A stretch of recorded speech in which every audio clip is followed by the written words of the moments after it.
so many installments of mercy. So when you remember all the mercy you've got from Krishna, that should make you enthusiastic out of gratitude.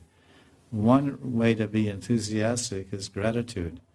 A son never does anything for his mother and father because his consciousness is covered by ego and selfishness.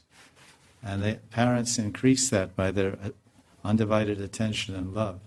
So they increase the sense of falsity and the ego of the son or daughter.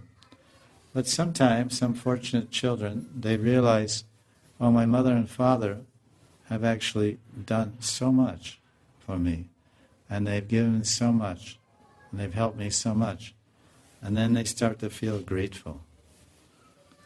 And from that gratitude arises an enthusiasm, a desire to serve, return the love I received, return the mercy I've received, return the kindness I've received by trying to love and serve and help my mother and father. So now take that mother and father and replace it with Krishna in your own life.